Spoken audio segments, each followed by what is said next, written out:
Hey everybody, it's Mitch and welcome to my live stream. We are here. Well, first I want to say thank you guys for helping me hit 1,000 subscribers. Again, I know I've thanked you several times, but I really can't thank you guys enough. Like, it really does mean a lot to have finally hit my goal and finally be recognized in some way by YouTube. So that's really awesome. And I couldn't have done it without you. So thank you.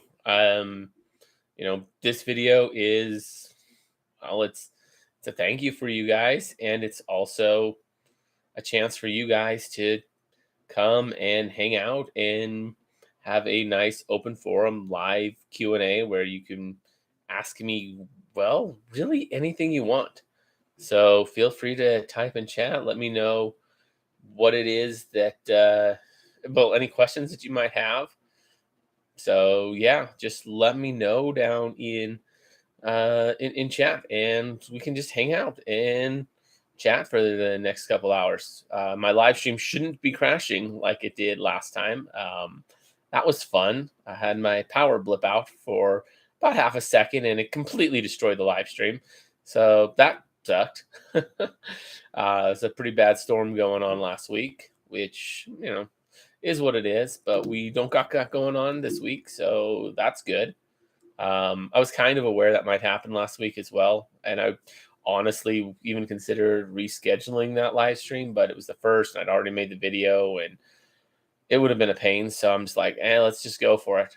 And I didn't find out about it until like right before, when I got a message from my internet company saying, "Hey, we might be having issues because of the storm, but we're going to be doing our best to keep things working." And I didn't have issues with the internet company. The power went out, so I've had some issues with that, but internet perfectly fine. The only time it went out was when the power did, and it came back fairly quick after, which, that's just my equipment here going out because power going out. So, yeah. While I wait for you guys to start typing in chat and giving me some prompts, I'm just going to go over some of the books I got recently. So I recently got a few books. Got Complete Mage. Got the Complete Champion. And I got the Complete Psionic for Christmas. So now I have the full complete collection. Interesting how that works. But yeah, all the complete books. There's 6 of them, and I have not 6. There's 8 of them, and I have all 8 of them now. So that's pretty cool. So yeah, I will be going over all of these at some point in my videos, but kind of look over some of this stuff for now, because there's definitely some interesting stuff in these books. Like, I was looking at Complete Mage. There are some really good classes in here. Like, I'm just looking at some of these. Let's see. Some of them I know, some of them I don't. Like Abjurant Champion. Okay, I knew about that one. It's a really good one. It's used in a lot of builds. Great one. Eldritch Disciple. It's kind of all right. Actually, no, that one's pretty dang good. It's an interesting mix of what is it? Warlock and wizard. Not with cleric. So, an interesting one. So, and then Eldritch Thurge. That one's or Eldritch Theurge. That one's again interesting. Also this one's a mix of Warlock and like a wizard. So that could be cool. Enlightened Spirit's interesting. Not really a caster. So probably less good, just because caster's good in 3.5. Like, let's be real, Magic's OP. Oh yeah, I do have a video on that. That's, I'm pretty sure, out already. As well as how the druids are OP. But Holy Scourge is okay. But yeah, for now I'm just going over the books. In case anybody's wondering, let me know in chat if there's anything specific you'd like me to talk about. In terms of making shorts, I haven't got on that yet, but that is very much something I'm planning on doing. Plan on making shorts on feats, just making little YouTube shorts talking about various feats, and yeah, lyric, there's master. That one seemed thaumaturge, yeah. Lyric thaumaturge is interesting. Master specialist's an interesting one. Um, One, it's early entry. You only need 3 levels to get in. So this one, that's just great right there. So just a great way to get an early entry prestige class and get some extra little benefits beyond just wizard. So super, super nice. And I say wizard because this is really, really designed to be for a wizard. And also, if you're making a wizard build of some kind and you're just like, well, I only need so many levels, and then I have all these extra levels. I don't know what to do with them. Master Specialist, great one. If you, it's a great filler. Like if you have some extra levels that you need to have for keeping your caster level up, but you really don't need anything specific for your build, and you just kind of need a prestige class to throw in there. Master Specialist is a great one, and it always works. Well, pretty much always works because it gets different benefits for depending on what you specialized in. So yeah, it's just always a nice little one to have. It's a nice little early entry / filler prestige class. Pretty good one. Nightmare Spinner, it's missing one, so that automatically makes it less good. Ultimate Mages, there's so much cheese with Ultimate Mages. That one's I'm super familiar with. Unseen Seer, again, that one is like top tier when it comes to rogue gishes. So yeah. And what Wild Soul, it's okay. Yeah, there's some interesting stuff out there. Feel free to let me know if you guys got anything specific you want me to talk about, because this is a Q&A. Like, this is open forum for you guys to talk to me about anything you want. Ask me any questions, about the channel, about Dungeons and Dragons 3.5. This is your chance to hang out with me, ask me questions. I mean, you can already do that in my Discord, but yeah, this is your chance to do that like live. It's a live stream, so I gotta stay hydrated. You know how it be. I also stream on Twitch, so that's something you'll see me do a lot on there. Less so on these ones, just because it's only 2 hours, at least currently. In the future, they might be longer. But yeah, I'm just kind of going over various books that I got recently. I'm learning about them while I, chat with you guys or wait for you guys to chat, because so far no one has. But it is what it is. I get it. I don't exactly expect a whole lot of people coming and chatting right away.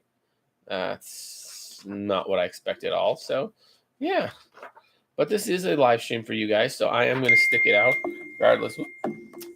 Turn the phone on silent.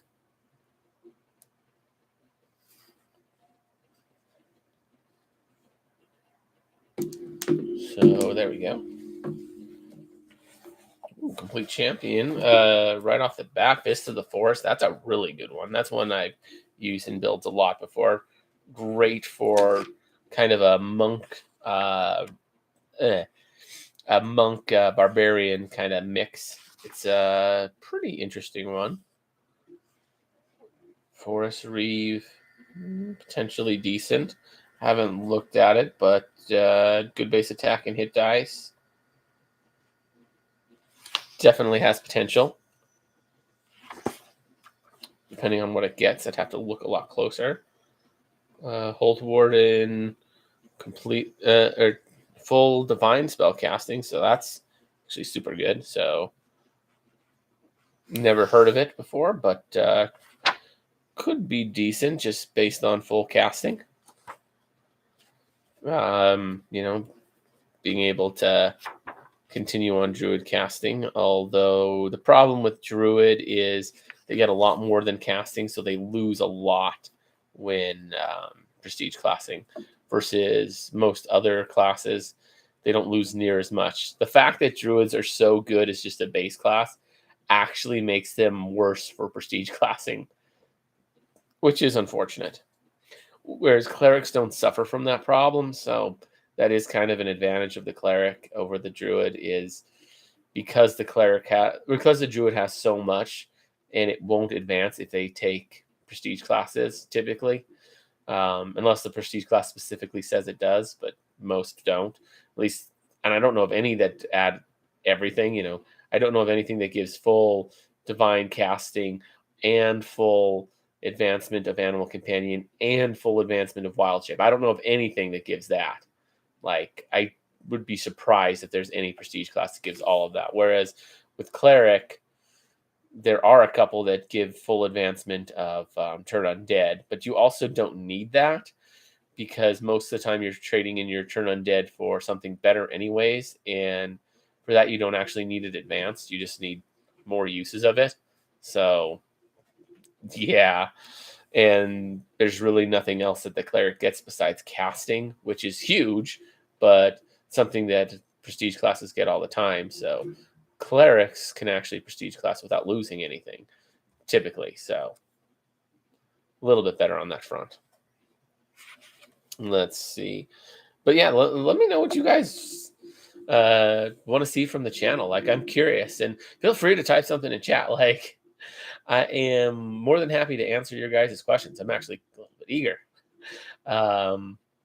So yeah, love to hear from you guys. But yeah, this channel is, we are going to be continuing to make videos as we have been. I know I've been on a little bit of a hiatus, dealing with some stuff personally. I don't want to get into it too much, but yeah, I'm working on getting back to where I can start making videos again, and mostly burnout. Like, that's a big part of what is hitting me.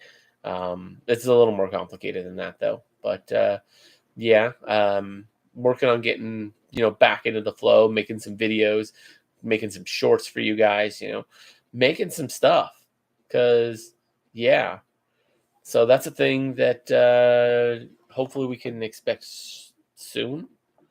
And yeah, I'm gonna start trying to make some YouTube shorts on feats, trying to figure out how to make that work. Use my phone to record some videos and figure out how to edit on there. Some nice little short, less than a minute videos. So yeah, Mystic Exemplar, interesting. Don't know if that's any good. It's got 9/10 casting, which hard to say. Ordained Champion, I've heard of that one, so that actually probably is decent, just because I've heard of it. And typically, if I've heard of something that I haven't looked up, it's probably okay, because it's probably used in some sort of build somewhere. Anywho, Paragonic Apostle, again, I'm familiar with that one, so I think. And then Paragonic Initiate, that one doesn't seem as familiar. Sanctified one, never heard of that. I'm gonna have to look through these books a bit more going through forward in the future. There's a lot of stuff. Shadow Spy, ooh, that's interesting. Shadow Striker. There's a Squire of Legend. There's some interesting prestige classes going on. But yeah, let me know what you guys want to talk about in terms of D&D. I'm just trying to fill time until you guys hit me with some questions or comments or something. Because yeah, it's hard to live streaming to a small audience is tricky. I've been doing it for a while on Twitch, but it's been a while since I've had small audiences. So it is what it is. But yeah, it's all good. And also there's a video game there to make things a little easier than just hanging out and chatting, doing just chat. Like, this is this was on Twitch, it'd be in the just chatting section. And yeah, this is that's definitely something that's harder to do without a chat. If you know what I mean. It's hard to chat without a chat. But it is what it is, and we are making it work. And this is my thank you to you guys for 1,000 subscribers. So I'm not going to complain about it. I know it probably sounds like I am, but I'm just, you know, struggling a little, but I'm making it work.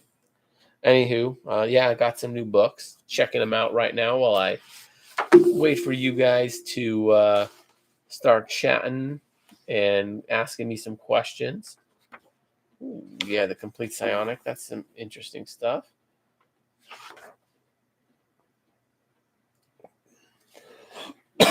uh ooh, interesting. Divine Mind. Interesting. Although Divine Mind doesn't seem to be have anything to do with casting. There's a lurk. Not much. Oh, interesting. Those are just base classes. And then, yes, it's got some prestige classes as well.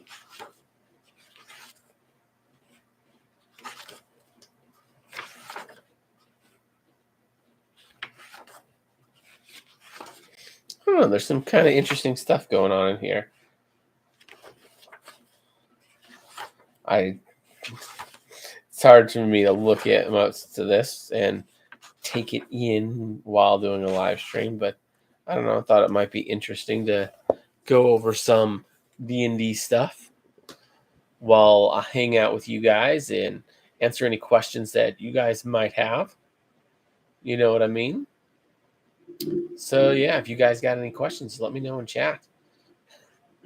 And I will very happily respond to any questions and answer anything you guys want to know. So yeah.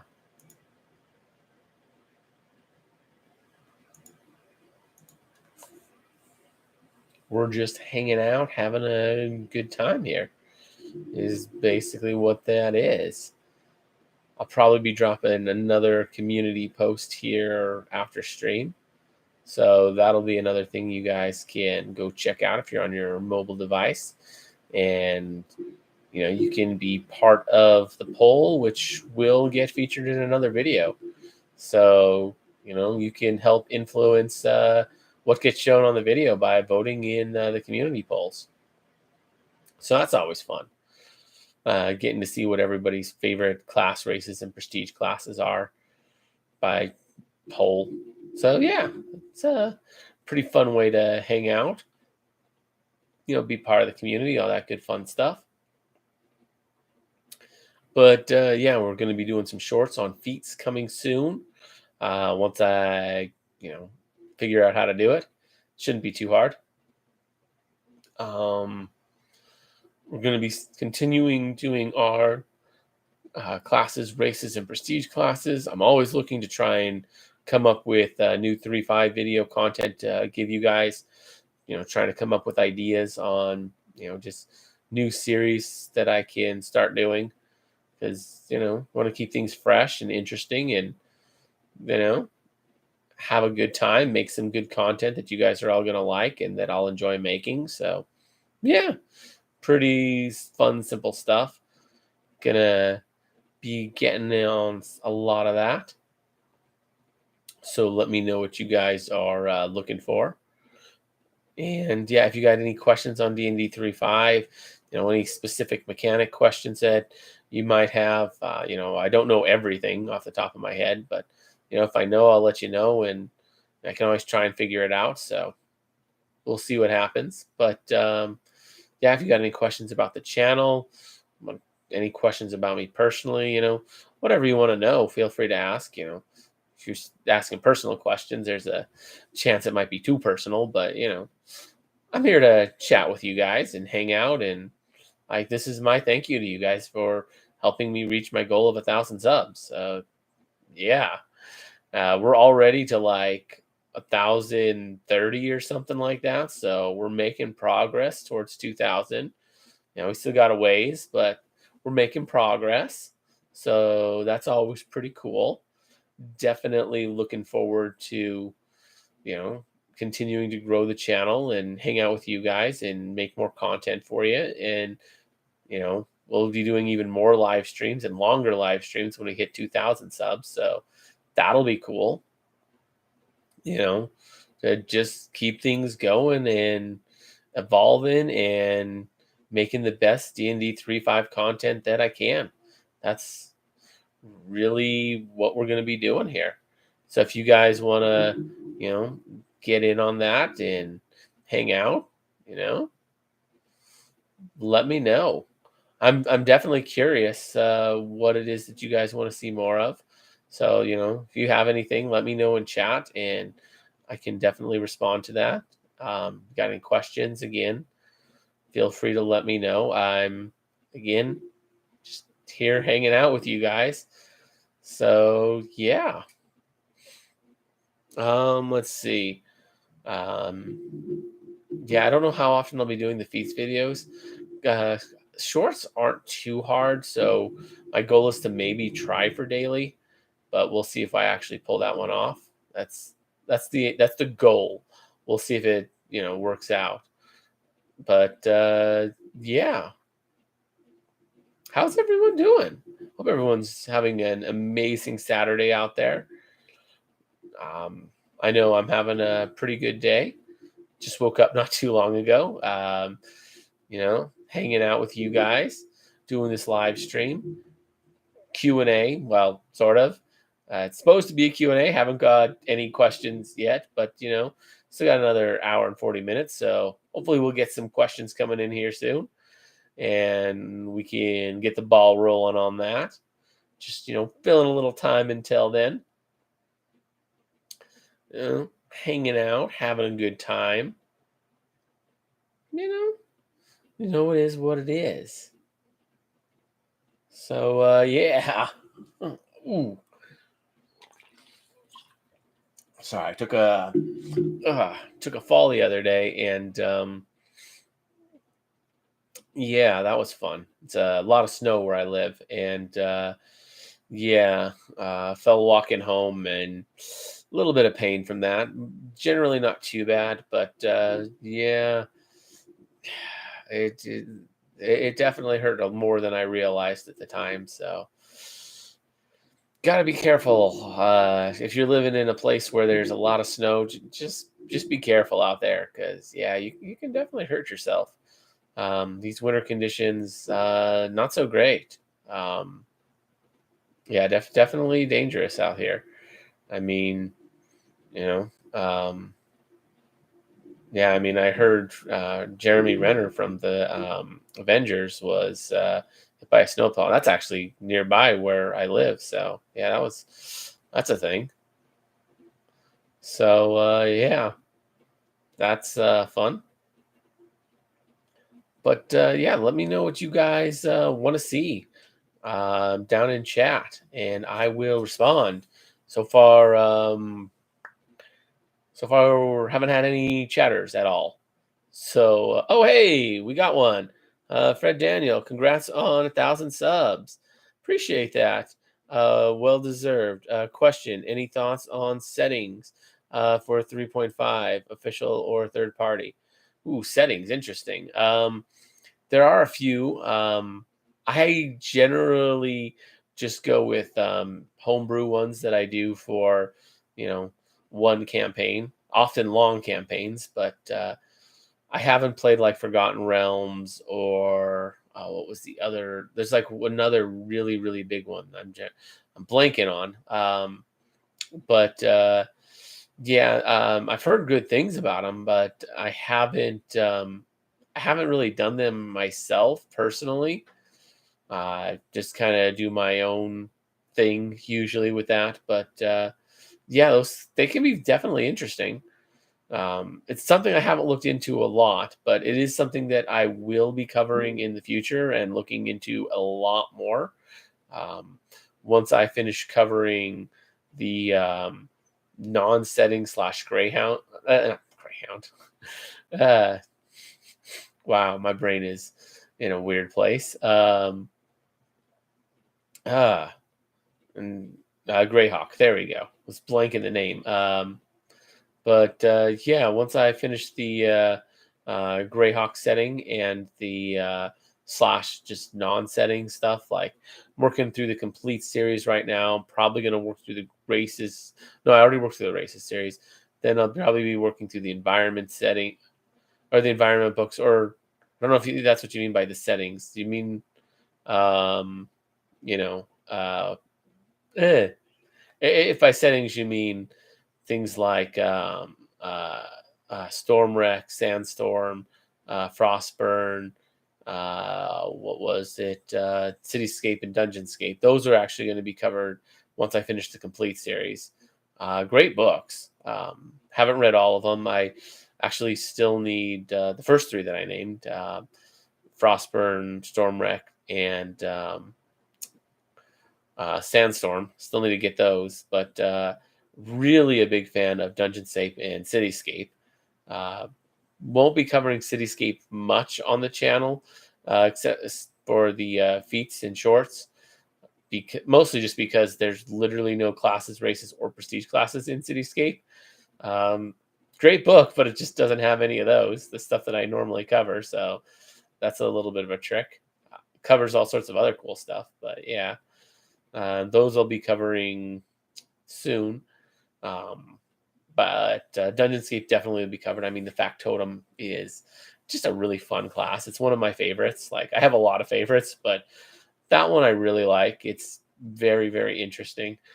So, yeah, I mean, the true jack of all trades, even more so than the Bard by a good margin. And also, it's, an intelligence based class, and it's it's got a lot going for it. In terms of skills, it's literally all, and I think it's 8 plus int. Like, it's like, yeah, you can do whatever skills you want. There's even some cheese with it. You take a 1 level dip as a human factotum, and take the able learner feat, and now effectively you have all skills as class skills forever, for every class, for any class.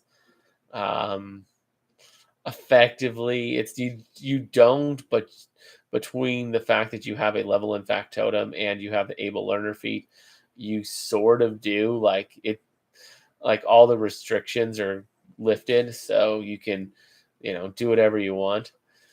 So that's kind of cool. Yeah, uh, it's always a fun one.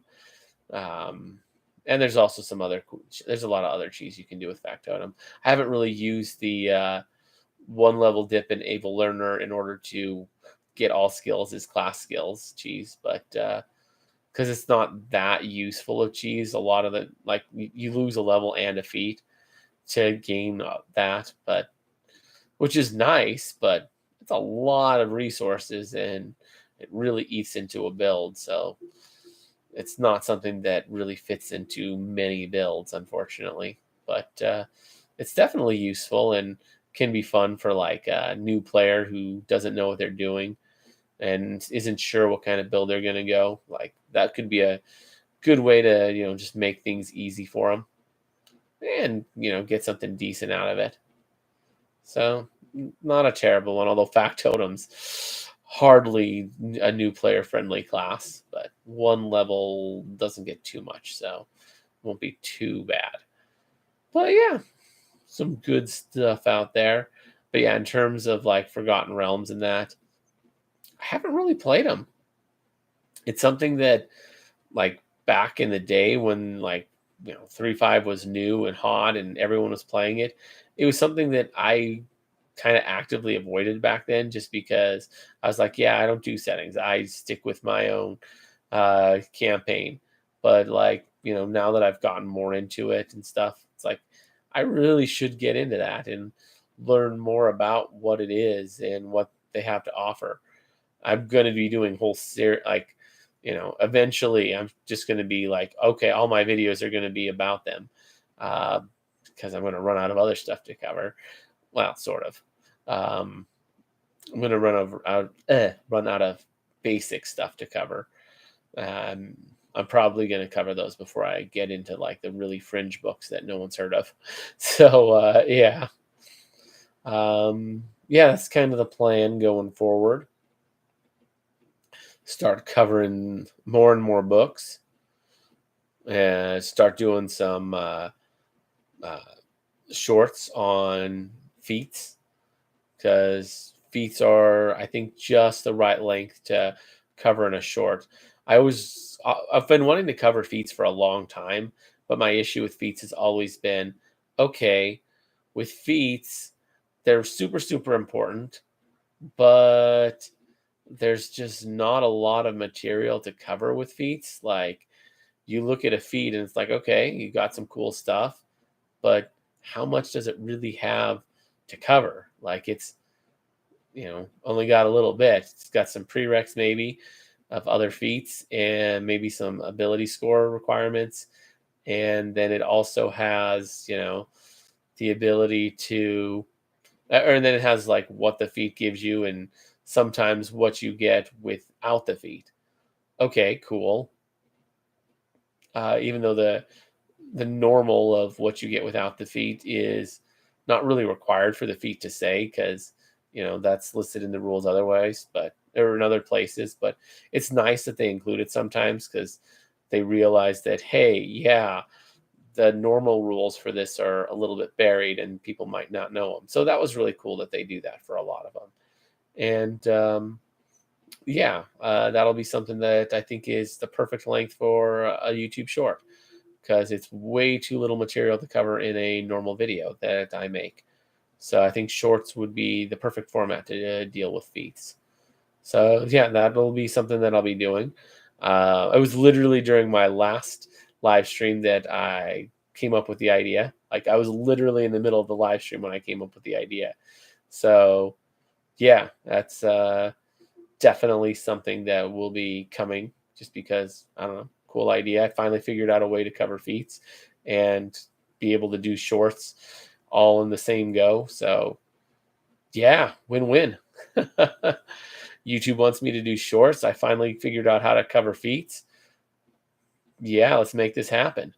Because I didn't know how to do shorts, and I'm like, how can I make my content for shorts? And I was also like, how can I make like content on feats when there's not as much to cover? It never clicked on me it never clicked to, oh, hey, let's do this. Like, clicked on me. I was trying to say clicked and dawned on me at the same time and said clicked on me. Whew. English, man. But anyways, yeah, it never really dawned on me. So I was like, all right, let's but when it did during last live stream, I was like, heck yeah, let's do this. So that's something I will definitely be starting on soon, once I start making some more content, which hopefully will be real soon. I definitely plan on doing that very, very shortly. So yeah, if anyone's got any questions, like, let me know. I definitely appreciate any questions you guys shoot at me in chat. Very much looking forward to hearing from you guys. Ooh, again, every time I bend, like that fall, it hurts. Be careful if you're walking. And if it's snow in your area, just be careful outside. What do you think about D&D 1? Ooh, 1 D&D. Yeah, that's something that I've been wanting to talk about, actually. I haven't looked into it a lot, or really at all, aside from watching other YouTubers' videos on it, and watching like the official trailer on it. I have very mixed feelings about it. So it seems like it's geared for 5e players. I mean, as a 3-5 player, I feel like 1 D&D kind of leaves us out. Like, it's not making any real effort to include us. They're saying D&D isn't an addition anymore. And by that you mean that it's you want to make D&D 5.5, because that's what 1 D&D feels like. It feels like it's 5.5, which, hey, cool, you made another point 0.5 edition. Like, you did a real good job with that last time. And 5e isn't bad. Like, it's 3.5 light, let's be real. Like, it's It's a lot like 3.5, but they dumbed it down a lot, made it a lot easier to play. Um, and they also took away a lot of the customization. So that's a whole thing. But they made it a lot easier to play. Like, let's be real, 3.5 has a steep learning curve, which, as a YouTube creator on it, it's kind of good for me because it gives me a lot of material to cover. But I can see why it's a problem for people. It's hard to get into when there's a heavy learning curve, and everyone's playing 5e. Like, it's hard to find 3.5 groups. Like, I don't know many people who are just like, yeah, let's just pick up 3.5 groups. That's not easy. The people who are in them have been in them for a long time, and they already know people. Like, it's not an easy thing to get into. Because one, finding groups on it is tough, and two, you know, it's just difficult. It's difficult to play. Like, you need to do a lot of research and figure out like all the rules and mechanics and all that. I mean, you don't really need to know it all before you sit down, especially if you sit down with a lot of experienced players. Most experienced players, in my experience, have been very helpful. But yeah, one D&D, it's basically 5.5, and they added a lot of online aspects to it because Wizards is trying to control the narrative. Sorry, I needed to adjust myself there. Little posture check, but anywho, yeah, Wizards, they're trying to control the narrative of D&D. Well, not so much to the narrative, that they're trying to control like everything of it and capitalize on every aspect of it, which is why they bought what was it? So one D no, I forget what it was, but they bought online resources for in order to put that into one D&D, and yeah, they're trying to make money off of every part of it, but also claiming that they're going to give you a good experience. You know, say that, hey, we have all these digital assets that you can buy. Um, some of them will probably be free. There's probably going to be like, hey, you want to use this skin on our game? And they can charge for that, which, I mean, I guess is fine. I mean, people are already paying for, minis and stuff. But at the same time, like, it's going to hurt the mini market to some extent especially when they start including when they start really pushing the online tabletop or the virtual tabletop. So it's like, uh, I don't know. I've got a lot of mixed feelings about that, to be honest. One D&D's, it's a whole thing. Like I say, they're not including 3.5 in that. It's literally just 5.5.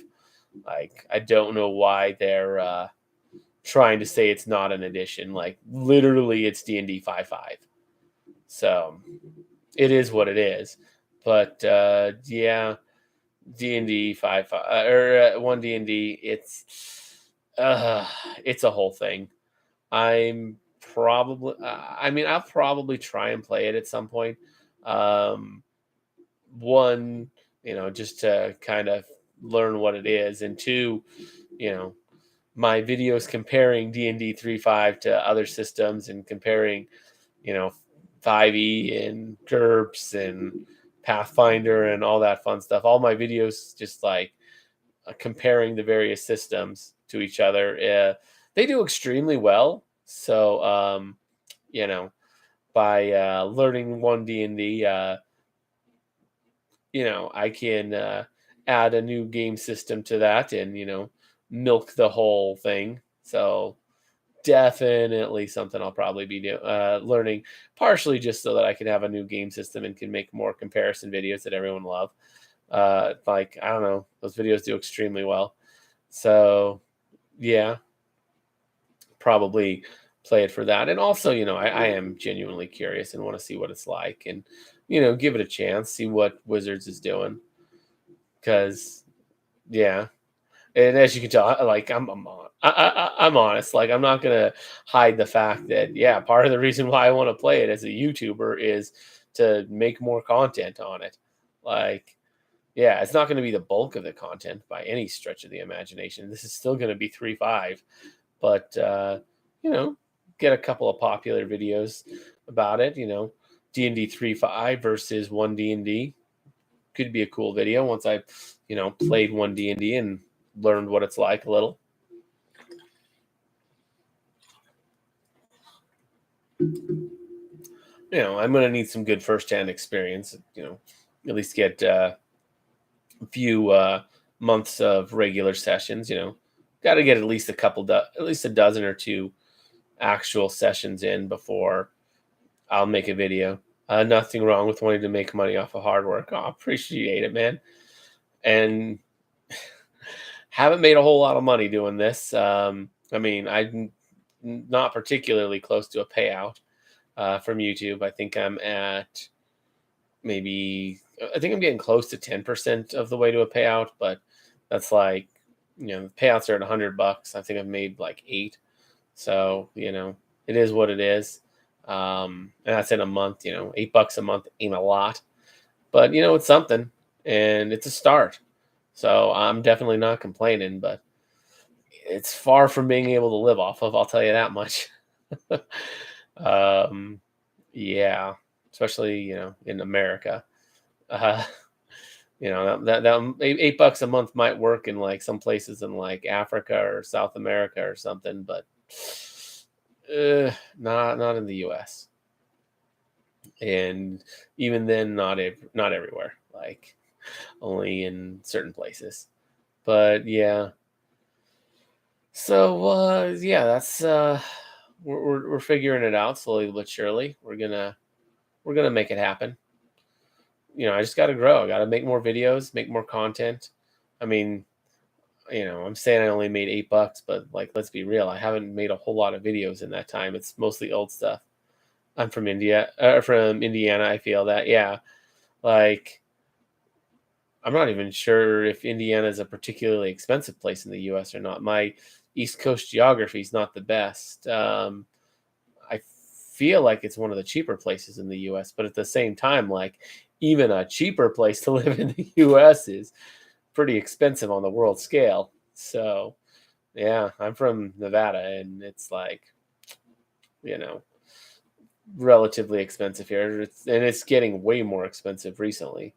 Prices have been going up like crazy the last several years.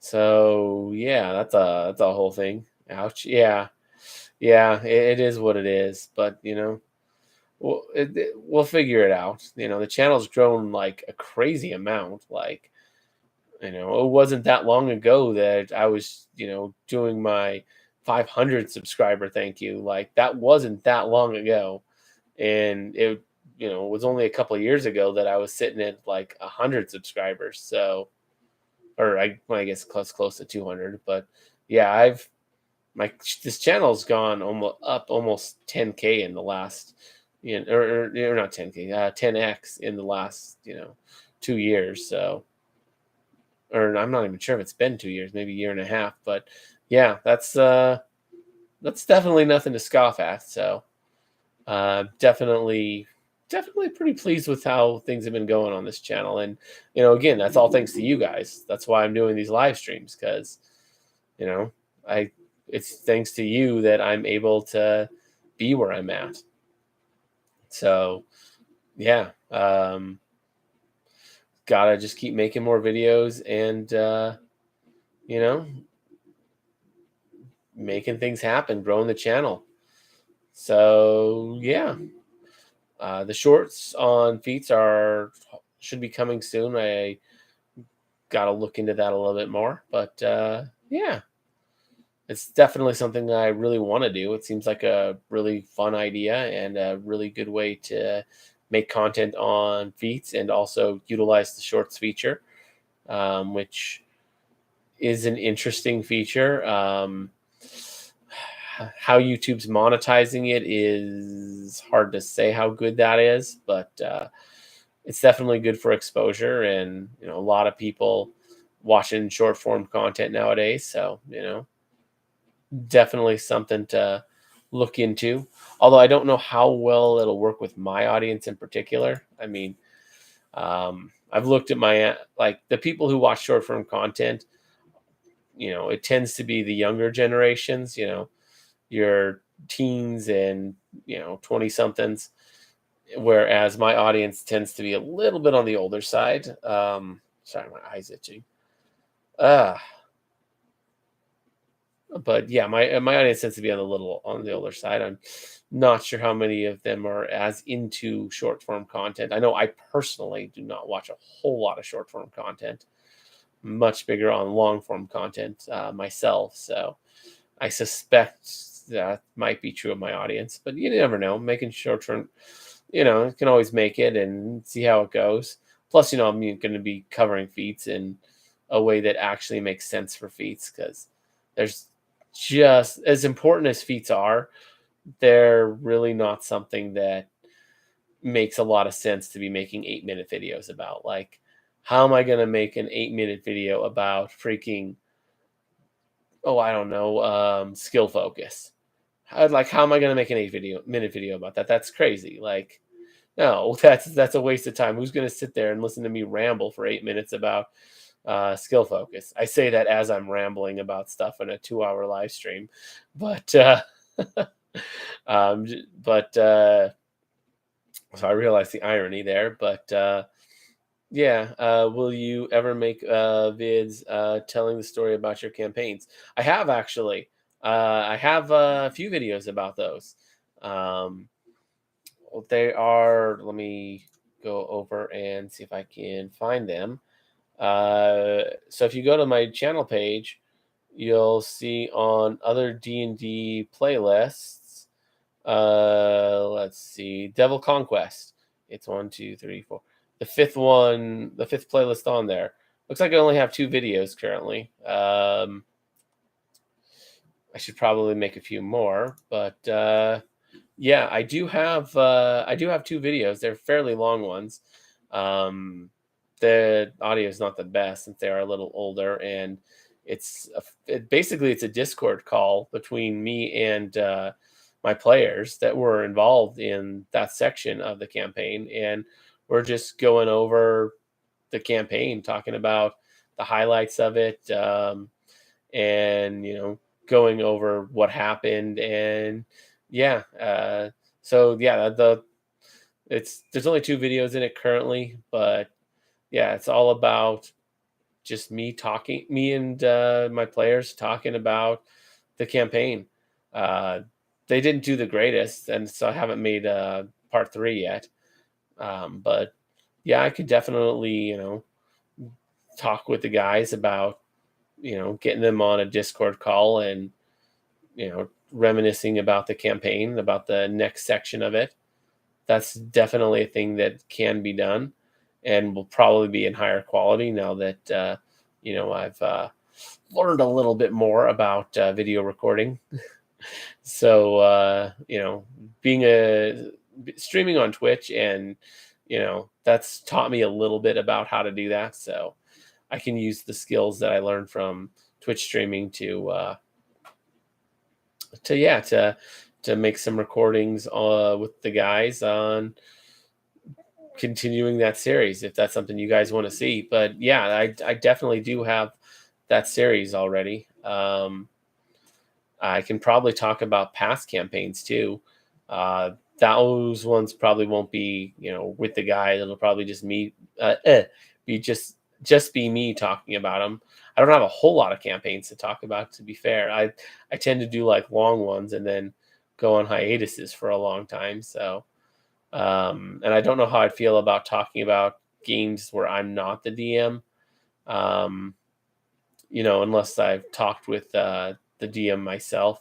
So I might have a couple. There's a couple I can talk about because I'm still in contact with the DM. So yeah, I can definitely do that. And I've got videos where I talk about like past characters that I've played in various campaigns. Those are videos. Not all of them are even 3.5 characters. Like I've got a 5e character. Got a couple of GURPS characters. Yeah, that's definitely some things that I've made videos on in the past. Just for fun, see how they did. But yeah, I tend to be more serious in my campaigns. Are you more fun loving, uh, or towards the serious end? Ooh, interesting.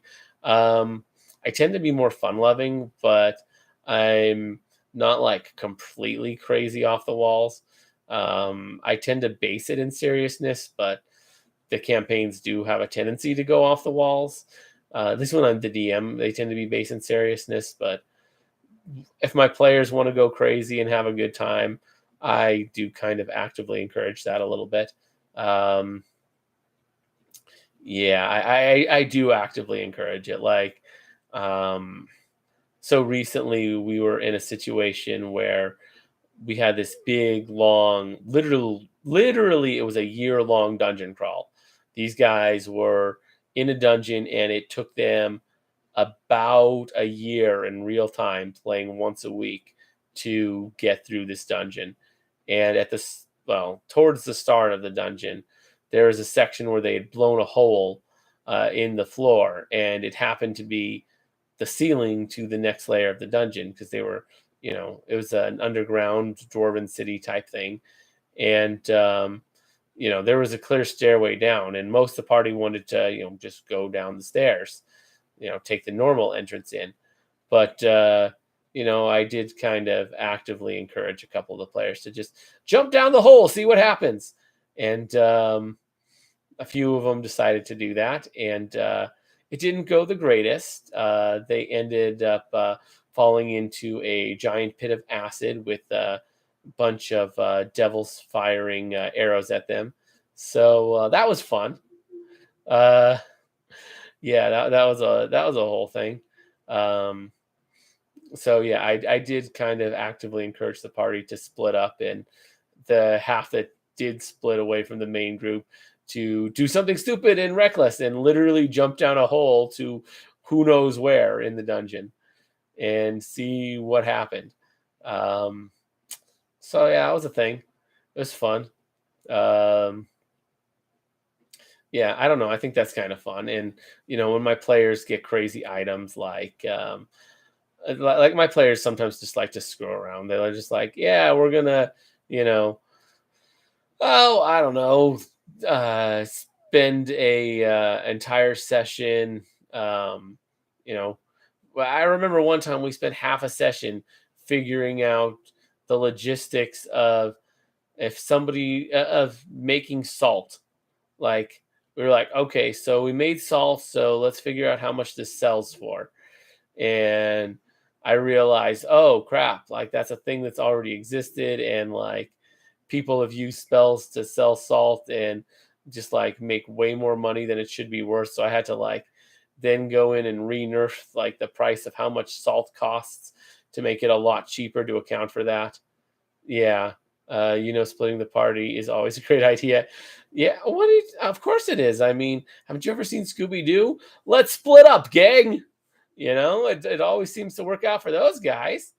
But I'm kidding. Yeah, splitting the party is generally not a good idea. But I was the DM, and I had the party was pretty overpowered, and I was pretty confident that the party would be able to handle being split for a little bit because um, there were a lot of rooms, and they'd be able to cover them a lot faster if they split up. Like again, it was a year-long dungeon crawl. Like there was literally just a year's worth of, okay, let's go through this room. Now we'll go through this room. Like they were for most of it, they were in combat for like months in the same initiative order where it's like, okay, now it's your turn. What do you want to do? So they like were exploring this dungeon in initiative. So that was fun because some of them were in one room, others were in another room. So yeah, that was a whole thing. That was a really fun dungeon. Lasted a long time, and we haven't done a whole lot of serious campaigning since then because that was a year-long dungeon crawl will really wear on you. So after that, it's like, yeah, we're gonna need a little time to just kind of chill. Also, the next thing I have planned for them is going to be even crazier than a year-long dungeon crawl. It's going to be like, a multi-year final boss raid the capital kind of thing, where they're literally going to be, you know, storming the enemy stronghold, who's very much ready for them. They send out all their they have all their best guys ready and waiting to take down the party when they come storming in. So yeah, mine made masterwork copper jewelry from coins to cheese gold. Wow, that's crazy. Masterwork copper jewelry from coins to cheese gold. That's interesting. Interesting. So it basically used the fact that copper's worth what, a hundredth of gold, and then use that to basically use the coins. That's an interesting idea. Ooh. So trying to get cheaper armor. I mean, that's honestly not the worst thing in the world, because it saves a little bit of money and looks cool, and it's not that broken, especially once you get to higher levels. Like, the value of your armor is nothing compared, like, the value of the materials of the armor is a very small portion of the actual value of the armor. Most of it comes from the various enchantments that it's going to have. So, you know, not too crazy broken. So that's actually really cool. I like that, because again, it's not that broken. So yeah, it's always better when it's not broken. Like, if something's like stupid broken, like, okay, yeah, that's a problem. But yeah, that actually sounds really cool. It really genuinely does. So yeah, that's awesome, Snagwolf. Uh,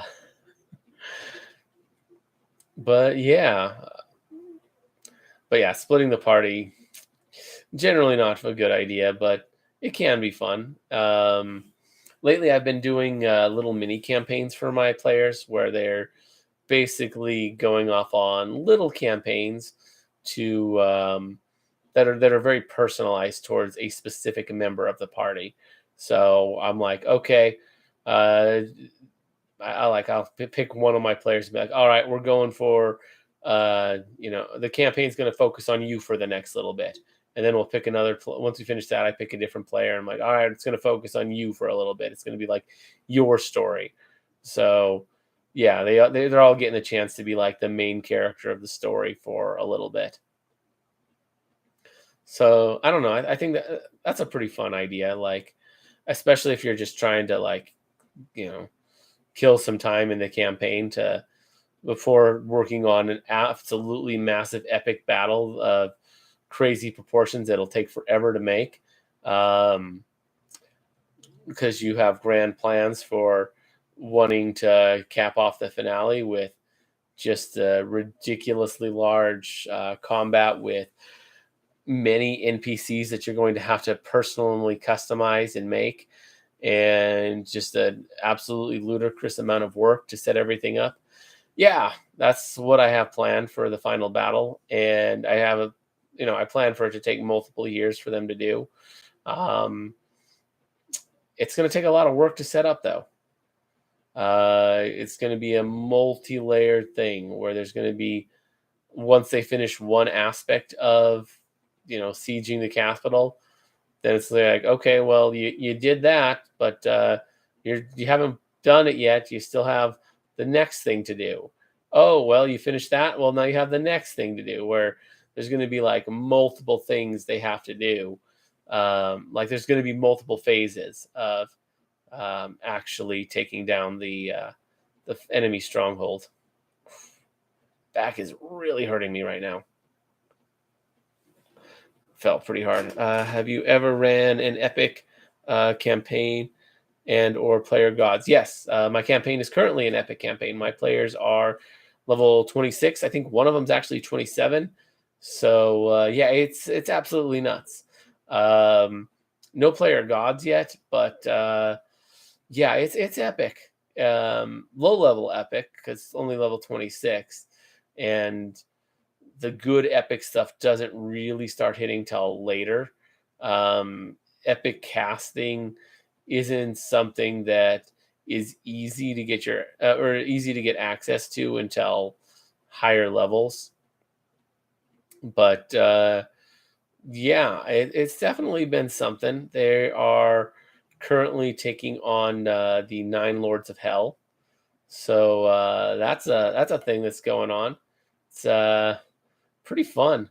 Um, yeah, like their final boss is literally the aspect of Asmodeus, as well as he's got Levistus and oh, what's his daughter's name? I'm trying to remember it. I'm blanking it, but yeah, she's also there, like her aspect. So this it's the three of them, which um, basically it's him. You know, his most trust the it's Asmodeus, and then it's the devil the archdevil he trusts the most, his own daughter. I mean, of course, he doesn't trust anyone, but I'm sure he trusts her more than he trusts any of the others. And then the one he trusts the least, Levistus, because Levistus has actively tried to betray him in the past, and it's really no secret that Levistus is still very much trying to betray Asmodeus. So yeah, keep your friends close and your enemies closer. So that's kind of the thought on that. All nine aspects are part of it, but they've already taken down six of them throughout the campaign. So that's a whole thing. But yeah, they're working on taking down the last of the aspects of the devils at the moment. So yeah, that's going to be the final campaign, is dealing with Asmodeus and his great army that himself, as well as the last two or the other two um, aspects of the nine. And then after that, I don't know where the campaign's going to go. I kind of want to give my players a little bit of free reign from there. Be like, all right, where do you want to go from there? Do you want to take it to the point where you actually march into hell and take down the devils themselves? That's an option, but I've talked to my players about it, out of character, and they're like, I don't know about that, because they actually understand the implications of marching into hell and taking down the Lords of the Nine. Because if they do that, exactly, do you have a blood war with the devils and demons? It hasn't been something that's been shown, but they're aware of that, out of character, and they are concerned about marching in, because if they do, it'll mess with the blood war, and that could cause problems with the demons. And they're right to be concerned, because I was fully planning on having, when they do that, the demons taking the advantage, now that they don't have to worry about fighting the devils, since the devils have been weakened, marching into the material plane and wreaking havoc. So that could be a fun thing. I also have a nice thing. So it's somewhat based off of the video game Diablo, my story, where like the forces of heaven are like refusing to aid the material plane, even though it's being invaded by the devils. Um, Basically, they kind of have a neutrality pact, where a neutrality agreement, where they're like, hey, we're not going to mess with the material plane, and neither will the forces of evil. But of course, the Lords of Hell aren't obeying by that. Elder Scrolls 4ish. Uh, yeah, I've played Skyrim. That's a very fun game. I actually came up with an interesting idea on that one for a prestige class. Basically, a prestige class that I came up with based off Oblivion. Yeah, 5 is Skyrim. My bad. And then 3 is Morrowind. I haven't played Oblivion. I've only played Skyrim personally, but I've definitely heard of Oblivion and Morrowind. You know, Mostly know Morrowind from watching Toonami, back in the day, and Tom the Robot just praising the heck out of it. he praised that one more than most games. But I love Skyrim, and yeah, for the whole. But anyways, a prestige class that I came up with for was uh, basically it's a dragonborn, but I'm not going to call it that because it's already a race. But basically, it's based off of that, and it's something where you it would require a breath weapon, a draconic breath weapon, and basically you have a spell list and an extremely advanced casting of it, plus probably a good base attack bonus, or at least an average base attack bonus. Um, that would and full count and like an advanced casting where in 10 levels you'll gain ninth level spells, and it doesn't require any casting. But your spell list is literally just the power word spells. And in order to cast the spell, you have to use a breath weapon attempt. So every time you cast a spell, it's also a use of a breath weapon.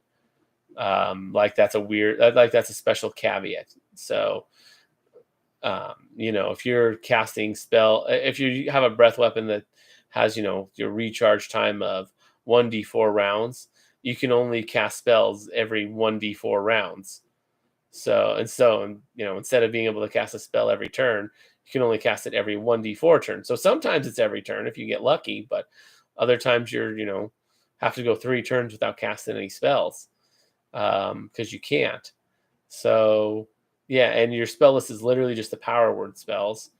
I'd probably say, hey, normal armor check penalty rules do apply.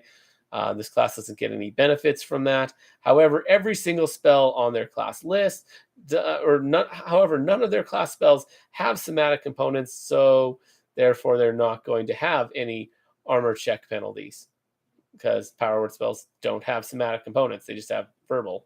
So yeah, that'll basically be the class. So yeah, their 1/9 level spell that they know is power word kill. But yeah, it'll be like a sorcerer type thing, but with an extremely limited spell list. And yeah, could be interesting. Just a little homebrew prestige class that I came up with that I think would be cool.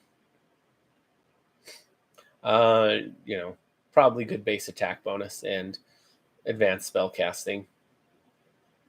Probably not a whole lot else, but full casting and or advanced casting and base attack. Not a bad combination, but yeah, the spell list is extremely limited.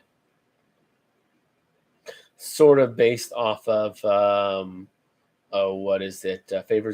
No, it's not the favorite soul. I'm trying to remember. It's Complete Divine. I'm blanking on the name, but yeah, there's a prestige class in there that it's loosely based off of. So yeah, although that one's a little underpowered, so kind of buffing it a little bit to make it a little bit more relevant. So yeah, I'm trying to remember. I can't remember the name, but I do remember that, or was it Divine? I can't. I'm spacing the name, but basically, what it does is it gives you. The one I'm basing off it. It gives you the advanced casting, but your spell list is limited to one domain. So, like, you pick a domain, and your spell list is the domain spells for that domain. So, it's basically based off of that, but it's a specific version towards power word spells. So you don't have any choice whatsoever as to what your spell list is. Unlike this one where it can be any domain you want. Well, I mean, it has to match the requirements to entry, but yeah. But yeah, this one, I don't know, it seems like it'll be an interesting one. Basically designed for a martial character to get some spells. Could be cool. But yeah, the Elder Scrolls series, I've only played Skyrim, but very fun game. I enjoyed it quite a lot. Yeah, Skyrim's very fun. I haven't played it in a long time, but I did rather enjoy it back when I did play it back in the day. So made some pretty cool characters. Uh, Morrow Boomer here. Nice, nice. Morrowind is. I mean, I'm familiar with Morrowind. I remember, you know, like I said, I remember seeing Tom the Robot on Toonami talking about it all the time. I don't know if you're an anime fan or not, but I am. And when I was a kid watching anime, I mean, I'm 34, almost 35, but yeah, when I was watching anime back when I was a kid, I was like, yeah, Tom the Robot's talking about Morrowind, the Elder Scrolls 3 Morrowind, and saying how amazing of a game it is, which I mean, it didn't age well, I'll tell you that much. Heck, uh, Oblivion hasn't aged well. I've seen some gameplay of it from well, what's his name, the Spiffing Brit, where he just breaks the game, and it didn't age well. And I've heard Morrowind is, whoo, it's got all sorts of performance issues. It's like basically in 3.5 terms, it's a game where everyone's AC is way too high and their attack rolls are way too low. Um, I'm 48 and I am nice, but yeah, I've heard Morrowind is basically like if D&D 3 Dungeons and Dragons, if everyone's AC is way too high and their attack rolls are way too low. Part of the charm, yeah. Yeah, it's like, okay, I attack, I miss. He attacks, he misses. It's like, you get like 10 attacks in and maybe two of them connect. It's like, okay, that's a thing. Unlike 3.5, where, 75% of your attacks are probably going to connect most of the time. So, which is, I think, a lot more interesting when the majority, but not the vast majority of your attacks hit. I think that's kind of the way to play it and make it, make for things to be somewhat engaging is, I don't know, around a 75% accuracy rate is pretty engaging for, for D&D. Missing 25% of the time, makes it so that attack rolls mean something. But at the same time, it makes it so that, hey, something's actually getting done because you're probably going to hit. And it's not a will they hit, like you're constantly expecting the hit because it's most likely going to happen. They're probably not going to miss usually, unless you're just focusing on defense, and okay, then you might just be safe, but then you're probably not contributing a lot, depending on how you build your character. I've seen ones that can do all sorts of things. One of my guys has crazy high AC, and he's also one of the most active players in the group. So, yeah, he's definitely got a character. Yeah, his character's an extreme threat to me or like my enemies as the DM, and his character's also one that I can't hurt. So that's fun. Uh, but I just kind of let it happen. I tried a bit to go after him, but it's hard, and I don't want to do it too much because it's not good to actually spend too much time trying to take down a player because it's like you don't want to just gun for him. That's not cool. Players don't like that. So, yeah, maybe a little bit if they're being particularly difficult, but you don't want to go too heavy on it. So, it makes sense. Although at the same time, this is the Devils, and he has been a thorn in their side for a while. So, them making plans to take him down does make sense from a canonical perspective. Like, this guy has been part of the campaign since the beginning, unlike most of the other players. So, yeah, that is one thing that I like. So, like, because it's devils who are highly intelligent and organized, you know, I have made it so that most campaigns or most fights, one of the enemies flees, at which point, like, there's usually like a pit fiend or something that'll flee the battle, which this is an epic campaign. So a pit fiend is like a low level threat to them, but still one that they can't dispatch too quickly. So there's usually like a pit fiend that flees the fight and then goes tells the higher ups what's going on. And then, if I've had a pit fiend leave the fight, then I'm like, okay, well, the enemies have now seen what you did in that combat and are prepared for it.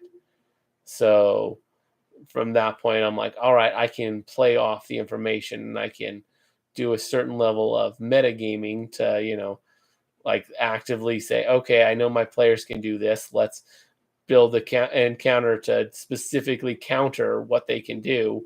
Because hey, an enemy fled and went back to the main forces and told them what they can do. And these are highly intelligent and organized creatures, so of course they're going to take actions to try and prevent that. So it's actually a pretty good system. And then when they're fighting things that aren't the devils, I don't do that because they don't know who my players are. So they're going to be like, just doing whatever the heck. They're not going to be specifically trying to counter them. And my players are specifically trying to counter the devils because they have knowledge checks and have also been dealing with devils. So, and then why I say knowledge checks is they can learn about the history of these devils and be like, hey, these guys have a past. Let's figure out what I can do to try and stop them. So, they'll make tactics based off that. So it makes sense that the devils would also make tactics to specifically counter the players in terms of what they've seen my players do in the past. So, yeah, I don't know. Makes sense to me. My players have mixed feelings about that. I mean, nobody likes it when the enemies like directly counter them, but at the same time, if they're after them, it makes sense. Or like, it does make sense. Like there is an in-universe explanation why they'd be getting countered. So I don't know. That's something they do. They have a 25 hit. Exactly. They're extremely smart pit fiends. And like, that's just talking about the pit fiends. We're also talking about, you also got to take in mind the Asmodeus. Asmodeus, I'm pretty sure, is way smarter than that. So, of course they're going to be taking actions to, stop my players. Now, my players have even higher intelligence than that, at least a few of them, because, two of my players are freaking archivists. Archivists, which is such a good prestige, or not a prestige, that's such a good class. And, they've just been int dumping because of that. Or not they've been putting dumping all their points and stuff into int to make it as high as possible. So like they're extremely, extremely smart. So it makes sense, but at the same time, like, yeah, Asmodeus is going to be smart too. He's going to come up with tactics and counters, and there's going to be plus there's going to be a whole army. There's going to be 4 or 5 different phases of the fight to take him down. Like, it's not just going to be, hey, we march in and we win. No, it's going to be, all right, we march in and then this happens and then this happens and then the other thing happens and then we win. Like, there's going to be multiple different phases. It's going to be this huge multi-year, absolutely insane insane thing that's going to start with just them basically, I don't know if they're going to siege the city or what, but the city has like these massive armies just stationed outside the gates of the town, ready to engage the players when the players decide that they're ready to engage the enemy.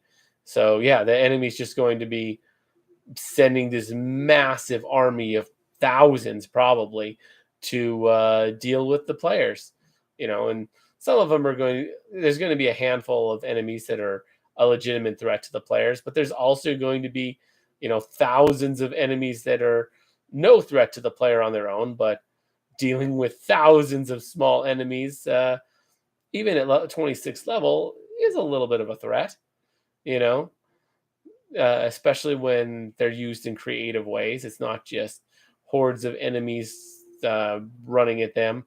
Like, that's not really a threat, but hordes of enemies running at them with a bard buffing them to actually have good attack.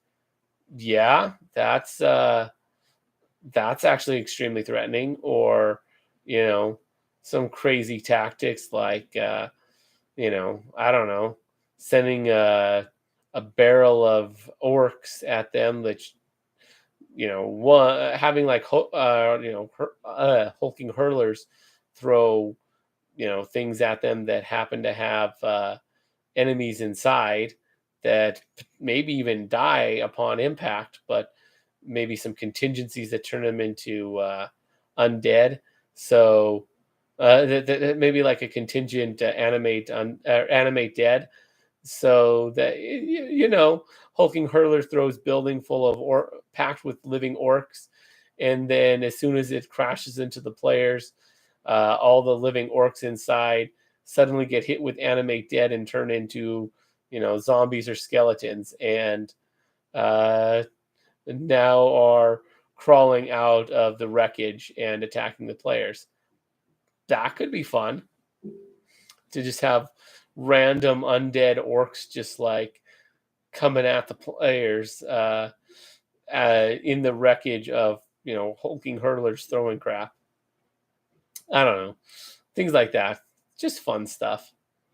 Um, so there's both the danger of having a house thrown at them, but also the danger of you know after it's been thrown at them, it's also like it's not only a projectile, but it's also kind of a spawner, spawning undead on them.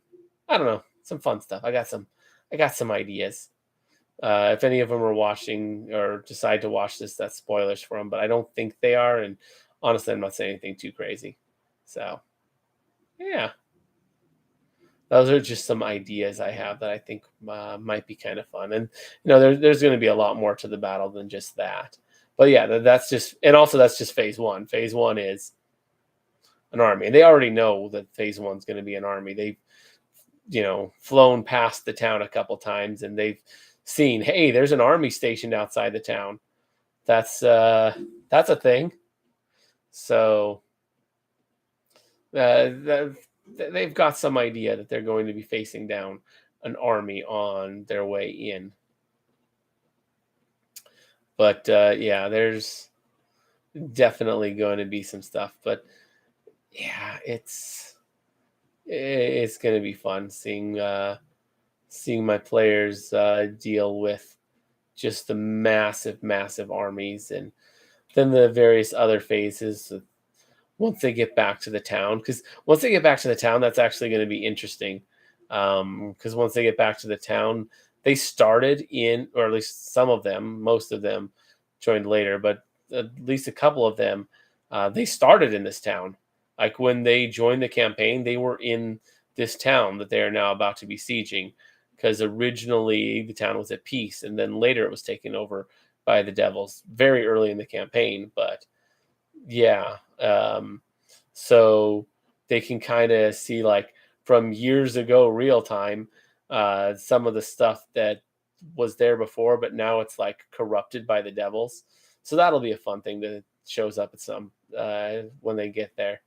Look up Bone Creature template on death with 0 level adjustment. Ooh, nice. I will definitely have to do that. That could be very, very cool for the undead the undead orcs. Because I honestly, orcs are just like the perfect thing to use as fodder. Like, orcs are dumb. Yeah, they're dumb, mindless brutes. If anyone's going to be tossed around like that, they're one of the better ones. Also, orcs are glass cannons, so they work better for they'll work better as enemies for that, because um, my players are 26 level. They're gonna dispatch anything without any trouble. So the fact that orcs are easy to take out even at low levels, like even a level one fighter can kill a orc fairly easily. The danger of the orc is the orc can also kill a level one fighter very easily. Um, so the fact that orcs are kind of glass cannons make a little better for dealing with high level players than more tanky CR equivalents because, well, um, the tankiness doesn't really matter much against such high level players, but the extra damage is going to be a little bit more chip on them. So, yeah, and the fact that they're going to have to go like, multiple years real time of figuring out, like, they're going to have to, like, okay, for the next like 2, maybe 3 years, you're going to be playing this same day. So, prepare your spells very wisely because and prepare all your resources wisely because you're not going to get to change that up, and any spells or resources you use you're not going to be getting back for multiple years of real life for this campaign. So they're going to have to prepare very, very smartly, um, which is going to be interesting for the siege because you know we're not the sea or the army, because they're going to know they're going to need more stuff afterwards. Do you use spell points from Unearthed Arcana? I do not. No, I stick with spell slots. I do use the power points for for psionics, of course, because that's the only system that exists for psionics. But no, I stick with spell slots. I have not super familiar with Unearthed Arcana's spell point system. I actually didn't know that was a thing. I'm not surprised it's a thing at all, because I mean it makes sense. Um, and Unearthed Arcana has a lot of interesting stuff. It's a fun book. I've used it a fair amount, like the variants for whatchamajigger, Paladin. I like it way better. Makes sense. Like that's fair. I can see why you'd like it better, but I don't know. I just like sticking with it. I haven't seen the system, but like, I mean, I imagine it's similar to the PowerPoint system of psionics in probably higher PowerPoints than what psionics get, and on because casters generally have about twice the power in terms of what they can cast, which part of that comes down to the fact that there are more stipulations on it, like you have your various components that you have to do, your verbal, somatic, all that fun stuff, whereas with psionics you don't have that. You have displays, but that's not something you have to do. That's just something that happens as a result of your power. So not as a DM though. Fair enough.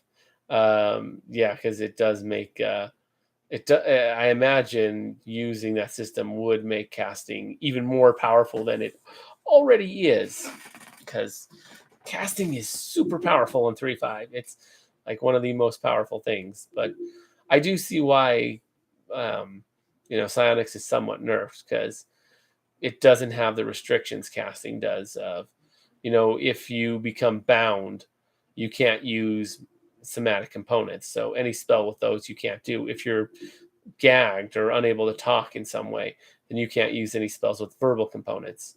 Whereas with psionics, you can. You can't really be restricted from manifesting your powers. It's just the psionic manifestations, they can get in the way in a stealth mission. It's like, hey, it's going to make everything glow green. Well, there's a good chance the enemy is going to spot that if it's a stealth mission. But at the same time, you can do it. Like, there's nothing that can ever stop you from doing that. It's just, you're going to get spotted if you make the room glow green by using your power or whatever the manifestation is, because, they vary, covering things in ectoplasm and whatnot. But that's a fairly common one. People might notice that. So, it's a problem for stealth, but aside from that, it's much less of an issue. than spell casting is in terms of the requirements. So I can see why spell casting gets more like oomph, why you can cast more spells per day than you can manifest powers with equivalent levels of each. So it makes sense. And then I mean, there's Warlock, which is its own thing, but Warlock gets infinite. It's actually like a fighter. It's infinite uses of its magic, but it's also a lot weaker. So there's that. Like, let's be real, Warlock. What Warlocks can do is a lot worse. Than what a wizard or sorcerer or a cleric or druid can do. But they don't have their limits on how much they can do it. Like they can cast Eldritch Blast every turn all day, and that's not a problem. And they can, and they can use their abilities all they want. Like they're not limited on that. They don't have per day uses on things. So that's a nice thing about Warlocks. But at the same time, they're not as strong in general.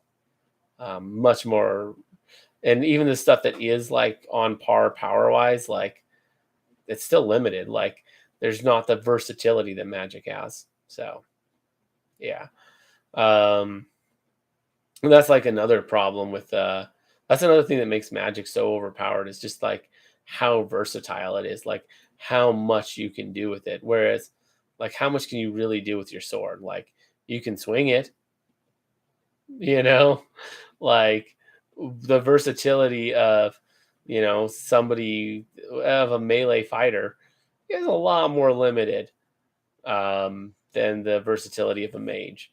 That's another really nice thing about Magic is it's a lot more versatile, although at low levels Magic isn't that great. Like, let's be real, you only know so many spells. You're not going to, even as a wizard, like you're still going to only know so many spells because you can't afford to buy a bajillion scrolls at the first level. Are you kidding me? Even at like third level, you can't afford to buy that many. And you're only knowing at third level, second level spells. It's not that great. And you only know a couple of them, and your spells per day isn't that high. So, you know, if you have like 3 encounters that day, by encounter 3, you're like, crap, what am I going to cast? I'm out of spells. I'm basically useless. Especially if you went hard in those first 2. So, you know, Magic's not that great at early levels, but it scales faster. Like the way I like to think about like Magic, like how good Magic is versus how good uh martial classes are, is martial classes start out better than the Magic classes, but they scale linearly, whereas the Magic classes, again, they start worse than the martial classes, but they scale quadratically. So they're going to go a lot faster, and by level 6 or so, they catch up, and then they just keep surpassing by more and more and more and more and more. So yeah, that's that's the whole thing. uh but yeah, that's basically how it is. I use homebrew system for the DC of spells in place of the 10 plus level of the spell, the ability plus the ability mod. I have them roll a d20. I used to do that actually. Um, so basically, yeah. I'm assuming it's you use the same thing. It's just you change the 10 into a d20, um, which is what I used to do, and that can be fun. Yep, nice. Yeah, I did that at first because I, I didn't even do it intentionally as a homebrew. I just kind of was like, oh, I think this is how it works, and it was certainly interesting. I ended up in a weird situation where I had a wizard who is an evil wizard who was going to cast the spell from the Book of it, not Book of the Book of Vile Darkness, Mind R. Don't want to say the word on YouTube, demonetization, all that. But yeah, he went to cast that on our fighter, and based on the fact that the DC was set by a D20, um, it was a situation where the fighter had to roll. Uh, the fighter had to beat the wizard by a lot on the dice. I think he had to beat the wizard's dice roll by 15, which means, if the wizard rolled at least like a 5, the fighter had no chance. So he literally had to beat the dice roll by 15 or more, and he did, because the wizard rolled like a 3, and the fighter managed to roll like an 8, managed to roll like an 18 or 19. Like it was absolutely insane. I'm like, there's no way you're beating this, and like the whole fight would have been altered massively had he failed, which we assumed was going to be the case because the odds of him winning by more than 15 were basically non-existent, but it happened. And yeah, uh, that was certainly interesting because it's like I let the players know ahead of time because it was kind of a big deal that, yeah, his character was going to straight up turn traitor on everybody, and it didn't happen because he rolled really good on the dice, and then the fight got dealt with much easier than expected. So that was a whole thing. And honestly, I'm kind of glad it happened. It made for a way more interesting. Well, I don't know if it made for a more interesting story because having the fighter like have his memories completely erased and replaced with memories of, you know, being with the enemy group for his whole life and having had the party like kill his family instead of who actually did, and having his alignment shifted from lawful good to lawful evil, like that would have been interesting to see how the fighter would have reacted to that. And like the player knew that that was going to happen, but then it didn't because he made the save. Um, and yeah, um, it would have been fun to see him like turn traitor and like not realize that he was turning traitor, like believing that he was always on the enemy side and was never on the ally side and didn't even remember having entered the dungeon with them. Like that would have been really interesting. Um, and then seeing how the players dealt with it because, sorry, my eyes itching me. But anyways, yeah, seeing how the players would deal with that, and that could have been interesting to figure out that. But nah, instead he makes the save, and the fight was easy, which was a little anticlimactic. But honestly, the fact that he made that save when he really shouldn't have, like the odds are so stacked against you. The odds of winning by more than 15, like that's insane. Um, I guess it's not that crazy, but it's not very likely to happen. It's less than a 10% chance by a good margin. I think we've had like maybe a 2% chance of actually succeeding that. But he pulled it off, and yeah, it worked pretty well for him. It's a nice little and I wasn't expecting that. The players weren't expecting it. I would watch a series all about the alternative rule systems in 3.5. Ooh, interesting. Because I've thought about that. Another rule system that I currently run is I use exploding dice on D20s. So basically, I get what you're going with that. I might make some series on that. So what I do is I do exploding dice. So whenever you roll a D20 and the rules is written, say that, a 1's a 1, a 20's a 20. There's no nat 1s and nat 20s like skill checks and stuff like that. Like a 20 doesn't auto hit and a 1 doesn't auto fail. My rule is 20 is plus 20 roll again. 1 is minus 20 roll again. And yeah, so you can get infinitely higher low numbers on your dice that way. It's not super likely to happen, but to me, it's kind of a combination of the systems of, okay, a one's a one, a 20's a 20, and okay, because like some people play the rule of cool where they're like, I try and I tell the king that, no, I am the king now. I rolled my diplomacy check and got a nat 20. So now he is like, you know what, you're right. You are the king. Here's the kingdom. Like, I am, I kind of do a mix of that where it's like, okay, roll your diplomacy. The DC's 1,000. If you roll enough 20s in a row, the king will say, you know what, you're right. You are the king now.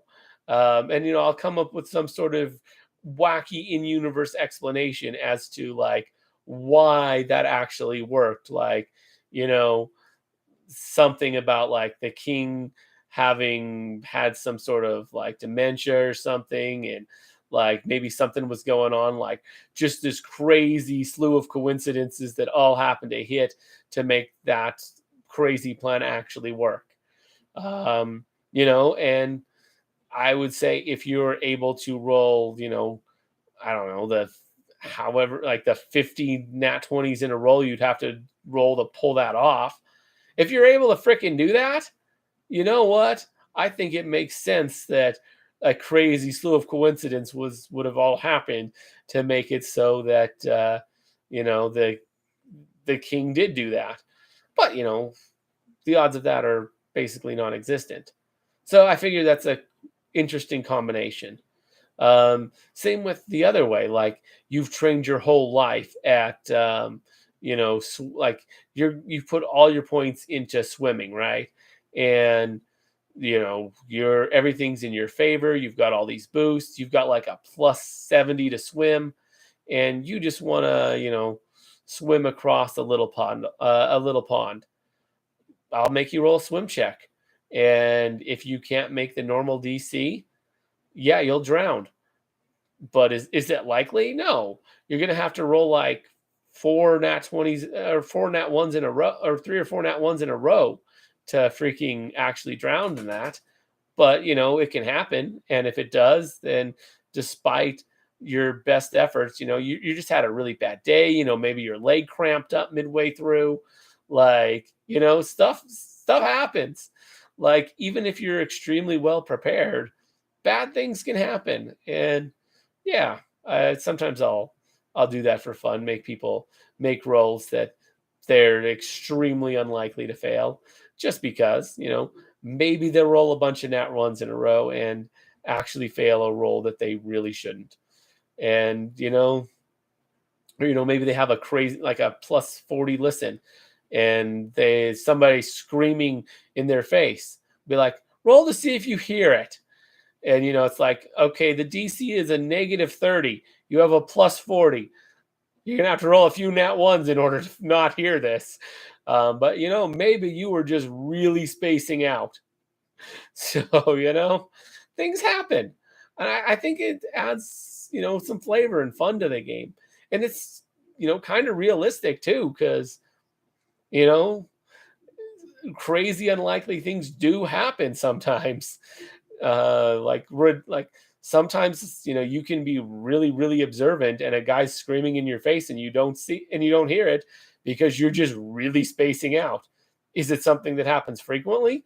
No, not even close. But it can happen every now and then. Like, it makes sense that you know you might really space out every so often. And by every so often, I mean on a extreme rare occasions. So yeah, and plus it's fun, like making guys roll to when they know that it's like, okay, my odds of success are like 99.999%. The odds of me failing this are basically non-existent, but I'm gonna roll anyways just to see what happens. And if they happen to roll crazy high, it's like, oh well, yeah, you extra heard that. Like, I don't know. Plus, I think it's fun. Like, sometimes with observation stuff, if they happen to roll super low, it's like, all right, you were daydreaming and you get misinformation. If you're rolling a listen check and you just roll a bunch of nat ones, and it's not for anything specific, maybe you'll hear something that isn't there because you rolled a negative, because you got like a negative 30 on your roll. It's like, yeah, not only are you oblivious, but you are hearing things that don't exist and you believe them to be true. Um, yeah, so those can always be fun to, you know, tell my characters that they believe something that is false. Like above game, they know is false, but in character, I'm like, no, you believe this in character for because you rolled really bad on that roll and got like straight up negatives. Like that happens every now and then, and it's just funny. It usually doesn't lead to much, or when it does, it's usually nothing that's like consequential and like kills the player. But it'll lead to like funny story hooks and stuff. I don't know. I find it fun. Exploding dice is a very fun concept. I also do it for initiative rolls too. So like if you roll a nat 20 on your initiative, that actually means something. It means you get plus 20 to your initiative and get to roll again. So, if you happen to not, so, even if you don't have a high initiative, if you happen to roll a nat 20, you might still go first. And same with enemies. Like if you have hordes of enemies, one of them might go ahead of you, even though you have a really good initiative. One of these low initiative guys might still surpass you when there's a lot of them. So, and that's when I decide not to play with horde rules. Sometimes I do horde rules and just like have them all roll, but sometimes I'll individually roll for like a horde of enemies. And yeah, one of them will sometimes go ahead of the player and, get a free shot on them. Often doesn't do much because, we're talking hordes of enemies, so I can't make them too strong. But yeah, it can be fun. Same with nat ones. Like you roll a bunch of nat ones, it's like, all right, this guy's got a negative 20 initiative. It's got a negative 15 initiative. He's probably going last. And by going last and like going dead last.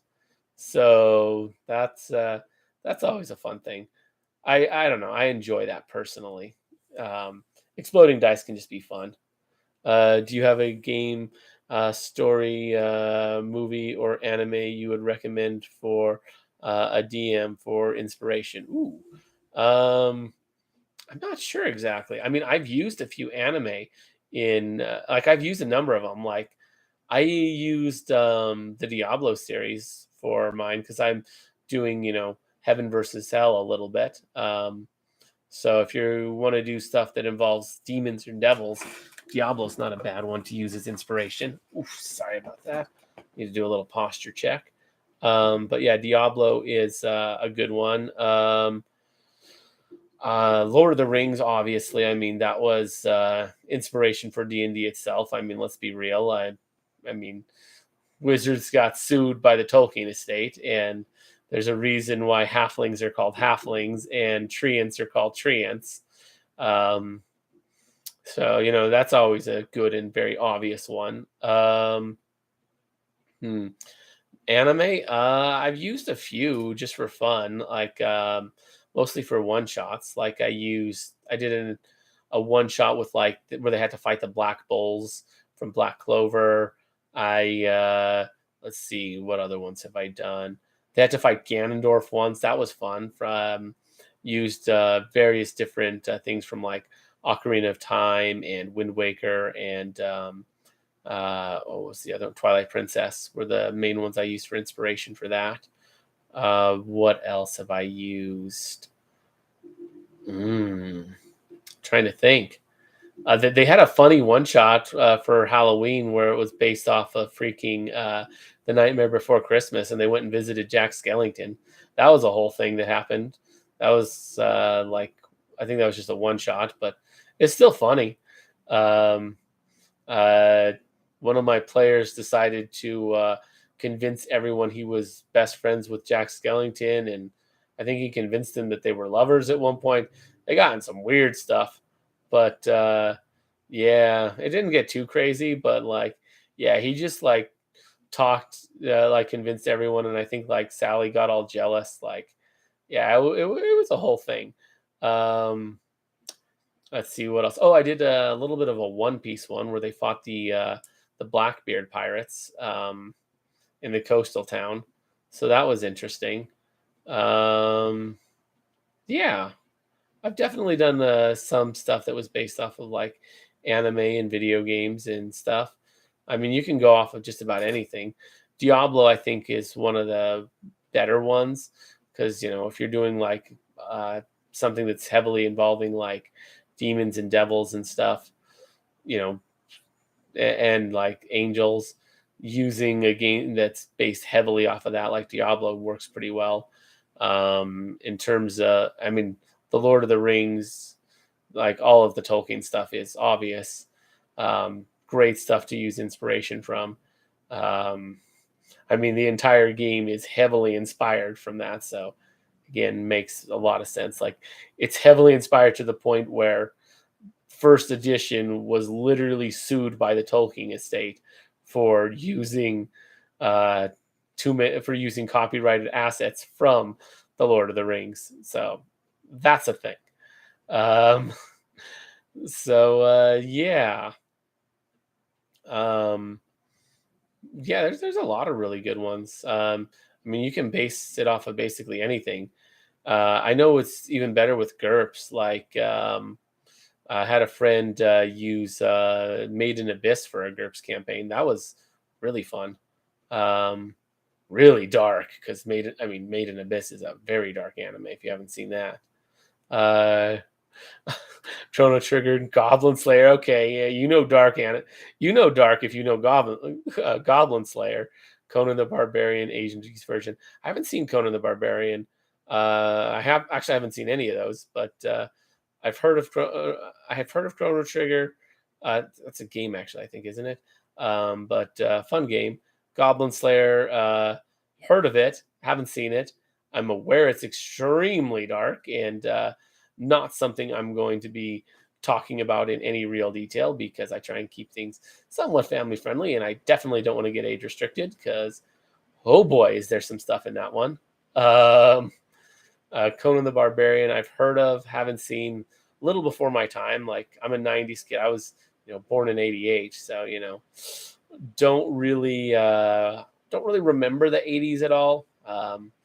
So yeah, not for the kids. Yeah, that makes sense. I don't recall Conan the Barbarian. Like something tells me Conan the Barbarian is pretty PG compared to Goblin Slayer, but that's not saying much because Goblin Slayer is extremely not PG. It's honestly, I think R would not even be a strong enough rating for that. Oh boy, that's very much not for kids. Like Conan the Barbarian, from what I understand, probably okay for teens, but yeah, not kids. Conan holds up, but not for kids. Yeah, as I figured, like, showing it to some like high schoolers, Conan the Barbarian, probably not that big a deal. Goblin Slayer, you could actually get in trouble for showing to high schoolers. So yeah, I mean, I'm sure there's plenty that have seen it, but you shouldn't be the one. You don't want to do that. That's pretty inappropriate. Yeah, that's a whole thing.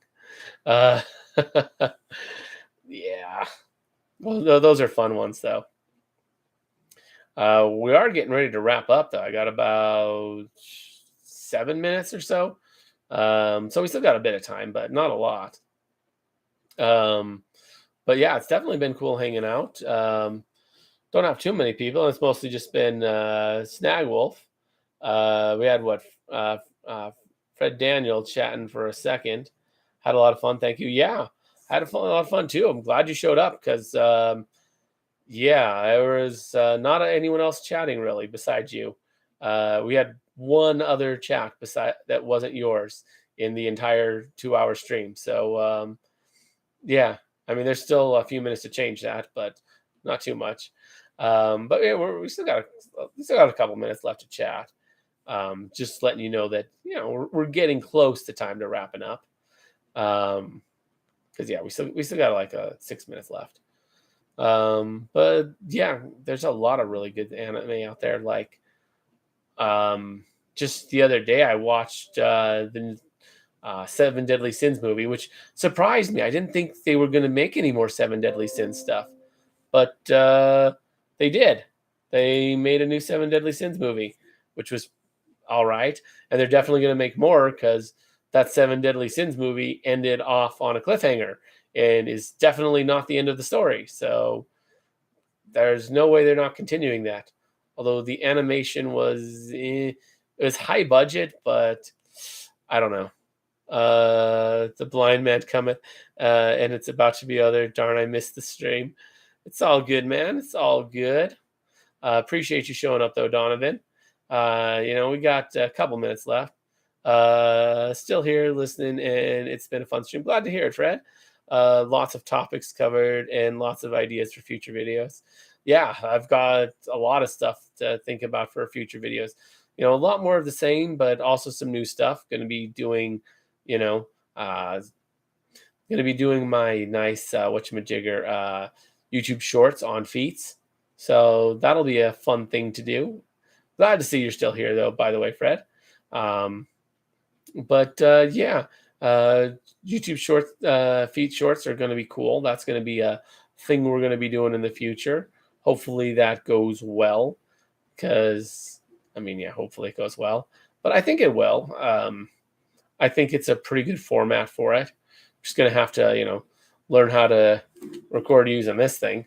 And yeah, my main method of recording, the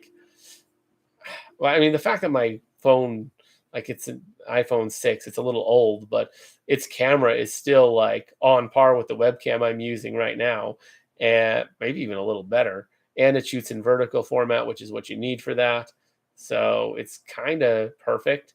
I just don't have the editing software, so I'd have to use new editing software. So there's a learning curve, but once I figure it out, I can probably get through them real fast since there's not going to be nearly as much stuff that I'll need to include in it. It's going to be, a lot less to put on them. So that'll be fun. Plus, the amount of time they are. Like my normal videos are, I don't know, they were 8 minutes ever since I started editing. I think it's gone down a little, but which is interesting because 8 minutes is the amount for pre-rolls. So, money for me.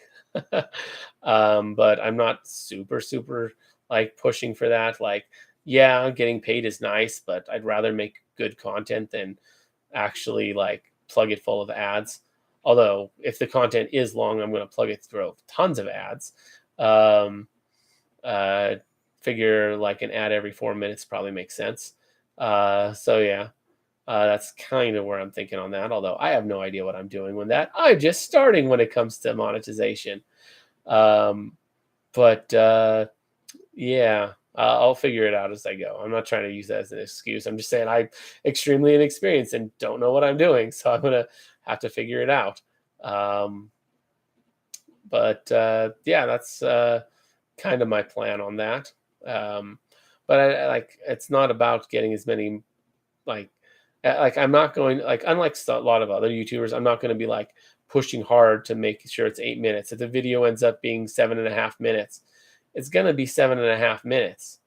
If it's going to be real close, 750 or something, okay, I might take a few cuts out to make it a little longer to get that pre-roll, maybe. But if it's just 10 seconds, but I don't know. I'm probably not going to be doing a lot of that just because, I don't know, I care more about making good content than I do about making the money. You know what I mean? The money's important, and I definitely would like to make enough to survive off of and not have to beg my folks for money. But yeah, that's kind of the plan going forward.